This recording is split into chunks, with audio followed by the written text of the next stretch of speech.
Hey guys, so this is your last day for review. I went ahead and created um, a kind of like a cheat sheet of notes for you to be able to look through. You can use these tomorrow, so you are allowed to use your notes for your final exam. That was a decision that was given down to us this week, so you are allowed to use your notes. So you can use this little sheet as well if you want to, or you can just use your own notes. It doesn't matter. The more the merrier. So go ahead and download this, or you can copy it into your notebook, but do make sure that you are studying and having a secure amount of knowledge for the exam. And if you have any questions, you know how to reach me. But again, your test is going to be on Thursday. So make sure that you are refreshed, ready, and prepared. You have the whole day to be able to take it. Okay, so I'm going to go ahead and share these notes. Again, they will be loaded. They are in the link below, so if you want to open them up and read along with them, that's perfectly fine, or you can just follow along on the video. So let me go ahead and share it.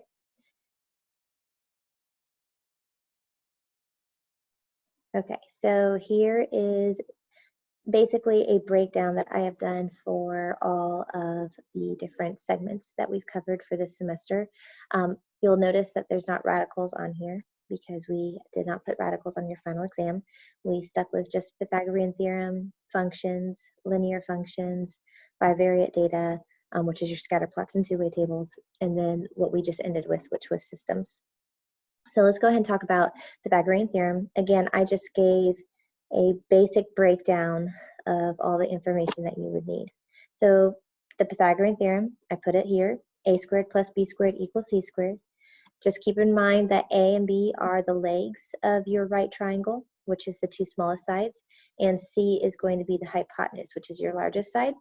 If a leg is missing, so if a is missing or b is missing, then all you have to do is square the two numbers you have, subtract that, and then take the square root of that value.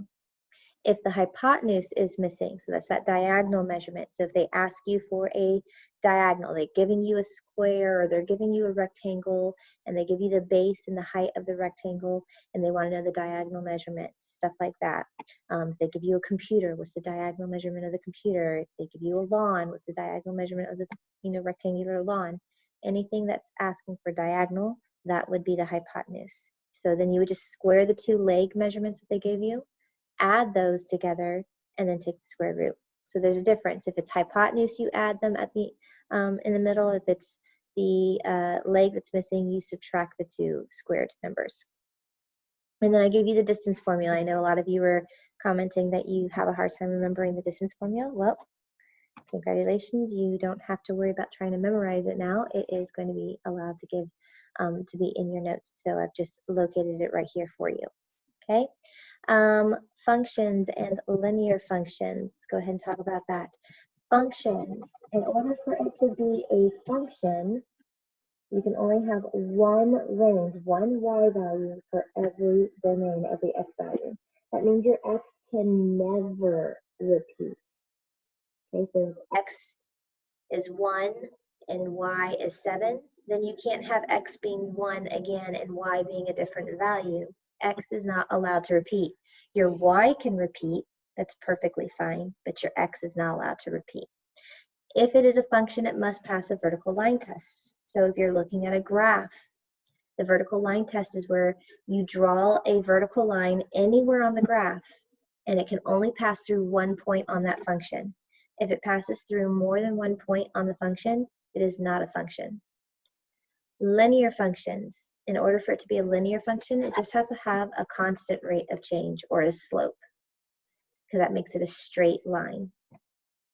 Remember, if you need to find slope from a table, all you have to do is pick 2 points, pick 2 x and y values, and you're going to subtract the 2 y values, then subtract the 2 x values, and write it as a fraction of that difference of the y's over the difference of the x's, or the change of y over the change of x. If it's in a graph, you just have to find the rise over the run. And if they give you 2 points, you just do y2 minus y1 over x2 minus x1. Don't forget that the y-intercept is a point that you are crossing the y-axis. That is also when x is equal to 0. So if it's in a table, x is supposed to be 0. That's your y-intercept. And to write an equation of a line, you write it in slope-intercept form, which is y equals mx plus b. M is going to represent your slope. B is going to represent your y-intercept. All right, bivariate data, the scatter plots and two-way tables. Went ahead and gave you a couple of graphs. Positive relationship or positive correlation, kind of looks like a positive slope, but obviously it's not in a direct line. A negative correlation looks like a negative slope. It's going from the top left to the bottom right. And no correlation or relationship means that it's all over the place. You can't really see any kind of relationship to it.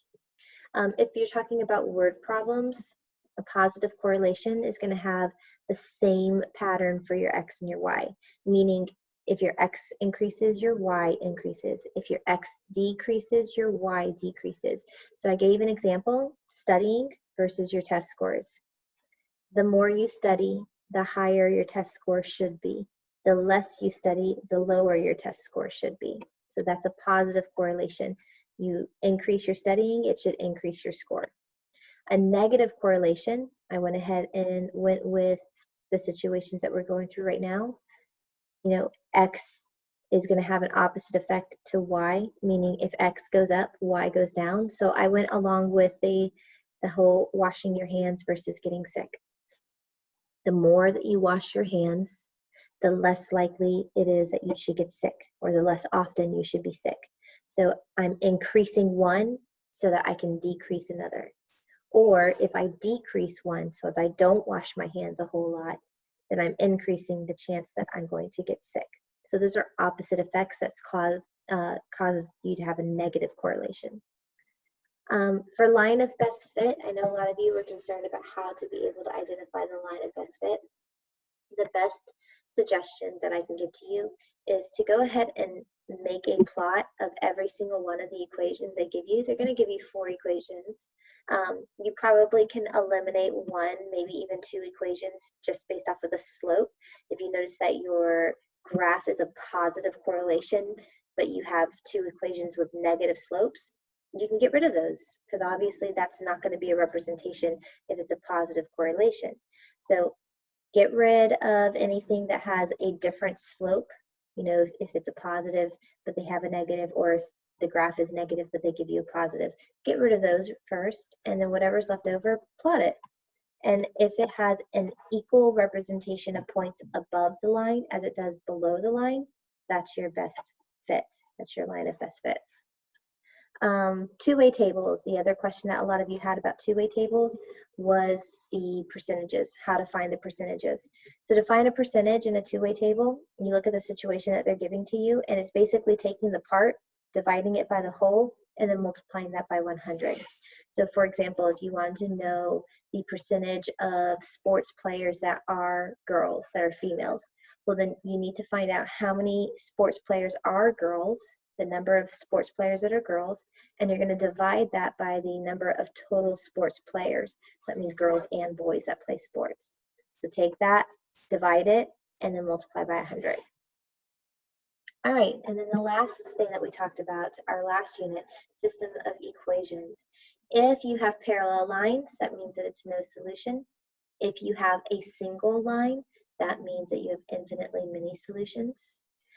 2 lines that intersect at one point means that you have one solution, and the solution is going to be the x and y value of your point. If both equations, so that's for graphing. Now let's talk about if we're just looking at equations. If both of your equations are written in slope-intercept form, y equals mx plus b, or even if just one equation is written in slope-intercept form, y equals mx plus b, then use substitution. That's the easiest method to use if one or both equations are in slope-intercept form. If neither one of the equations are in slope-intercept form, the best method is going to be elimination to use. Okay, I hope this helps you guys. If you have any questions whatsoever, please text me. I am available all day to answer any questions that you have. If you need to have a personal Zoom session, then you're more than welcome to ask for that as well, and I will host a Zoom session for you. good luck. And I know you guys will do well. And I'm very, very proud of how strong you guys have been. So congratulations, you're almost done.